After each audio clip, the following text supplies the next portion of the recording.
Wyobraźcie sobie jesienny poranek, Pomorze, rok 1462. Na polach pod Świecinem stoi wojsko. Nie ogromna armia jak pod Grunwaldem, nie morze chorągwi, nie dziesiątki tysięcy ludzi. Raczej twardy, zawodowy oddział, żołnierze najemni. Ludzie, którzy walczą nie tylko za honor, ale również za rząd. Ludzie doświadczeni, cierpliwi, niebezpieczni. Po jednej stronie wojska polskie i sprzymierzone z nimi siły pruskie. Po drugiej krzyżacy, nadal groźni, nadal dumni, nadal przekonani, że potrafią złamać Polaków, tak jak zrobili to kilka lat wcześniej pod Chojnicami. Bo przecież wojna 13-letnia zaczęła się dla Polski fatalnie.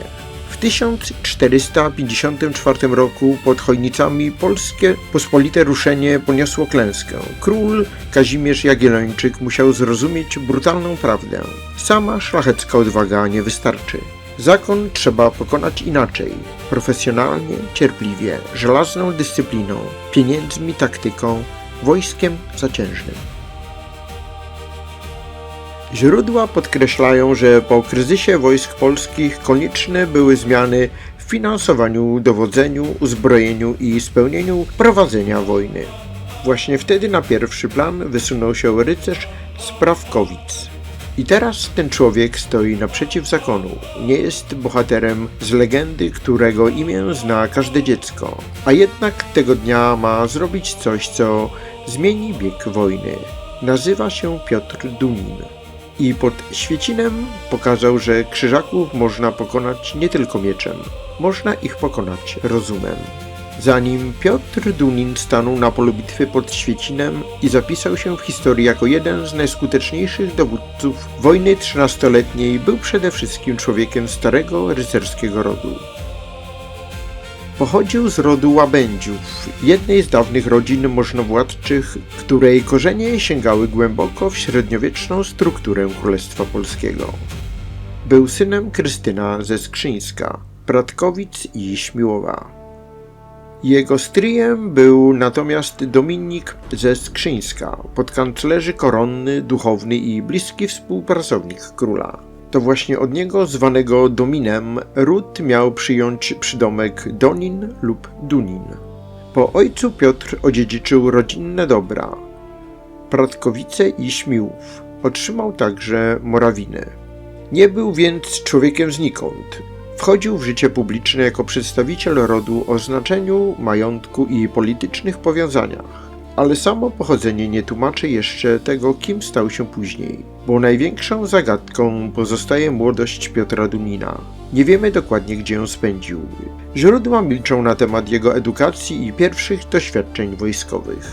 A jednak późniejsze wydarzenia pokazują, że nie był zwykłym rycerzem, który nauczył się wojny dopiero na polu bitwy. Musiał wcześniej zetknąć się z nowoczesną sztuką wojenną. Być może pobierał nauki poza granicami kraju, być może obserwował zagraniczne konflikty, a może sam brał w nich udział. Jedno wydaje się prawdopodobne: kiedy wszedł do wielkiej polityki i wojny, posiadał już umiejętności, których brakowało wielu dowódcom jego epoki. Karierę wojskową rozpoczął stosunkowo późno, dopiero w 1455 roku jako dworzanin królewski. Był to czas, gdy wojna 13-letnia już trwała, a Polska po pierwszych niepowodzeniach musiała szukać nowych ludzi, nowych metod i nowych sposobów prowadzenia walki. Rok później, w 1456 roku, Piotr Dunin został wojskiem większym sieradzkim. Coraz mocniej wiązał się też z dworem Kazimierza Jagiellończyka. Król potrzebował ludzi sprytnych, lojalnych i zdolnych do działania nie tylko w radzie, ale również w obozie wojskowym. Dunin szybko zaczął należeć do tego kręgu. 3 lata później jego pozycja była już znacznie mocniejsza. Został burgrabią krakowskim oraz marszałkiem nadwornym.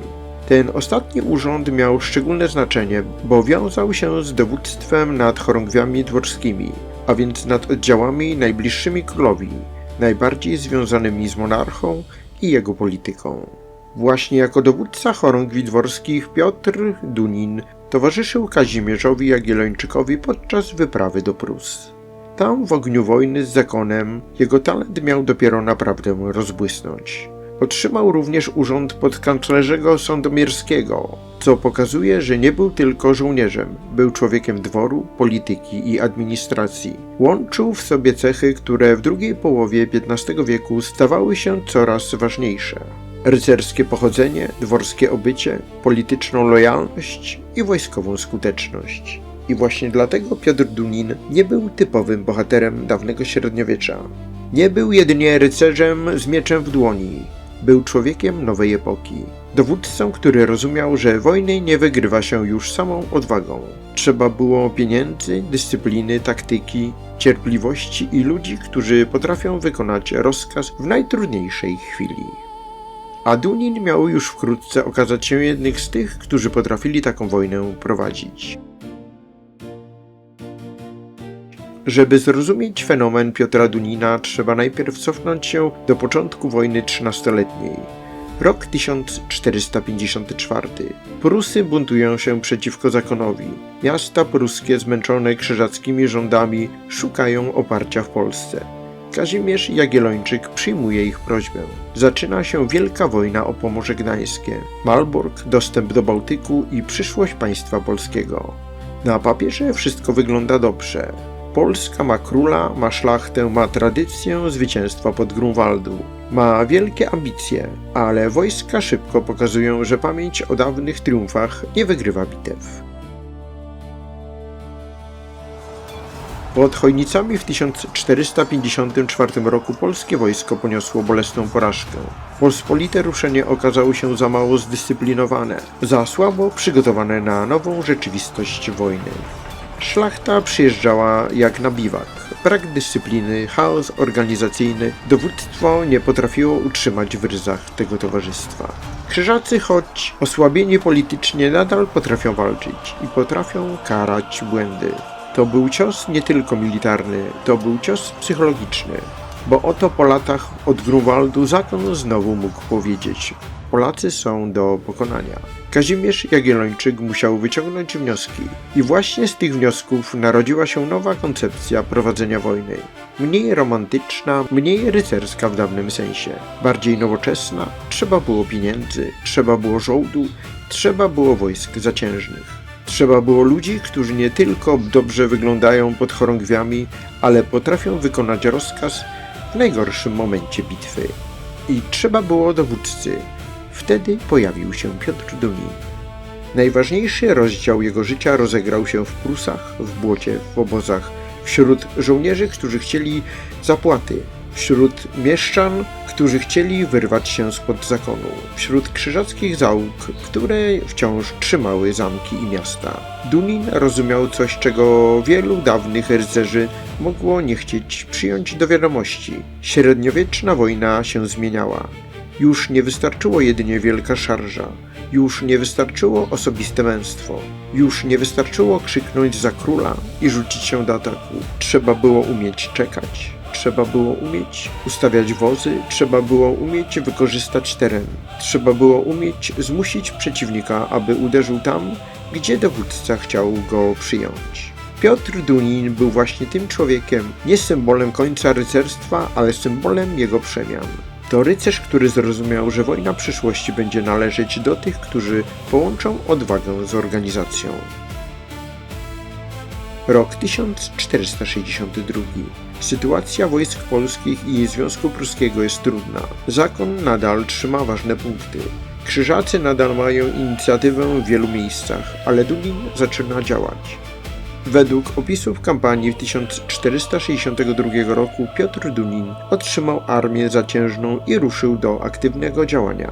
Najpierw uderzył w rejon Zalewu Wiślanego. Potem zagroził wojskom Wielkiego Mistrza, oblegając Frombork, zmuszając je do odwrotu. Następnie skierował działania na Pomorze Gdańskie, gdzie początkowo miał około 1100 uzbrojnych, a po posiłkach z Tczewa i Gdańska jego siły wzrosły do około 2000 ludzi. To ważne, Dunin nie czekał biernie na cud, nie zamknął się w zamku, nie oddał inicjatywy zakonowi, ruszył, atakował, manewrował, zmuszał przeciwnika do reakcji. I w końcu doszło do spotkania, które miało przejść do historii. Świeciną. 17 września 1462 roku.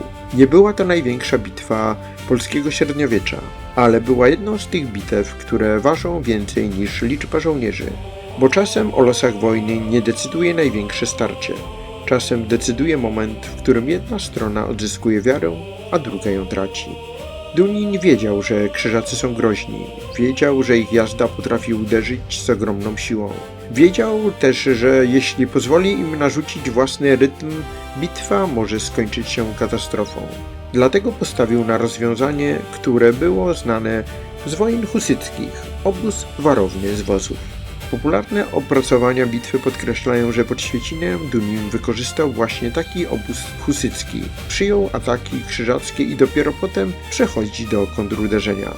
Wyobraźcie sobie tę scenę, wozy ustawione w obronny krąg, między nimi ludzie z kuszami, hakownicami, bronią drzewcową. Za nimi jazda gotowa do uderzenia. Przed nimi błoto, trawa, jesienne powietrze i nadciągający przeciwnik. Krzyżacy patrzą na polski obóz. Być może myślą, że to oznaka słabości, że Dunin się boi, że zamknął się za wozami, że wystarczy uderzyć mocno, a obrona pęknie. Ale to nie był strach. To była pułapka. Krzyżackie uderzenie rusza. Ziemia drży, konie nabierają prędkości, żelazo błyska, chorągwie idą naprzód, ale polski obóz nie pęka. Żołnierze Dunina trzymają pozycję, wozy hamują impet, broń miotająca i ręczna robi swoje. Atak traci siłę. Tam, gdzie przeciwnik liczył na przełamanie, pojawia się chaos. I wtedy Dunin czeka na właściwy moment. Nie wcześniej, nie za późno. Właśnie wtedy, gdy krzyżacki impet zaczyna gasnąć. Wtedy przychodzi kontratak. W bitwie pod Świecinem po stronie krzyżackiej ważną rolę odegrał dowódca, znany jako Fritz Revenek. Jego śmierć miała ogromne znaczenie dla morale wojsk zakonnych. W opracowaniach bitwa ta jest przedstawiona jako przełomowa klęska zakonu, po której krzyżacy stracili inicjatywę i już nie odzyskali wcześniejszej przewagi. Na polu walki takie momenty mają znaczenie większe niż zapisze później sucha kronika. Dowódca ginie, ktoś widzi upadającą chorągiew, ktoś krzyczy, że wszystko stracone. Pierwszy oddział cofa się o kilka kroków, drugi widzi ten ruch i myśli, że to odwrót. Trzeci zaczyna się łamać. I nagle armia, która przed chwilą parła naprzód, zaczyna tracić duszę. Tak mogło wyglądać załamanie krzyżaków pod Świecinem. Dunin nie wygrał tej bitwy samym szczęściem. Wygrał ją dlatego, że przygotował pole walki. Wygrał ją dlatego, że nie pozwolił przeciwnikowi walczyć na własnych zasadach. Wygrał ją dlatego, że zrozumiał, że najpierw trzeba przerwać uderzenie, a dopiero potem złamać przeciwnika. To była lekcja nowej wojny. Lekcja, za którą zakon zapłacił krwią. Bitwa pod Świecinem nie jest tak znana jak Grunwald. Nie ma też swojej legendy. Nie ma matejkowskiego obrazu, który zna cała Polska. Nie ma miejsca w powszechnej wyobraźni na taką skalę, a jednak jej znaczenie było ogromne.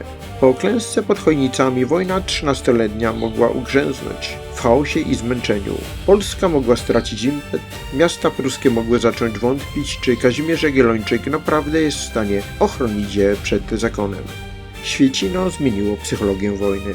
Pokazało, że Armia Królewska może zwyciężyć. Pokazało, że krzyżacy nie są niezwyciężeni. Pokazało, że Polska potrafi prowadzić wojnę inaczej niż na początku konfliktu. Piotr Dunin kontynuował działania wojenne, a późniejsze sukcesy, w tym walki o Gniew i zdobycie Chojnic w 1466 roku, doprowadziły do końca wojny i drugiego pokoju toruńskiego. Po Świecinie Dunin nie zniknął, nie był dowódcą jednego szczęśliwego dnia. Jego kariera trwała dalej. W kolejnych latach pozostawał związany ze służbą królewską i wojskową. Źródła wymieniają go jako uczestnika dalszych działań wojny 13-letniej oraz późniejszego urzędnika królewskiego. W 1478 roku został starostą malborskim i kasztelanem sieradzkim, a w latach 80. XV wieku wojewodą brzesko-kujawskim. Niezwykle skutecznie ściągał podatki od szlachty i mieszczan, czym jednak nie zaskarbił sobie ich sympatii. To ważne, bo pokazuje, że Kazimierz Jagiellończyk docenił jego znaczenie. Piotr Dunin zmarł w 1484 roku. Do usłyszenia w kolejnym odcinku.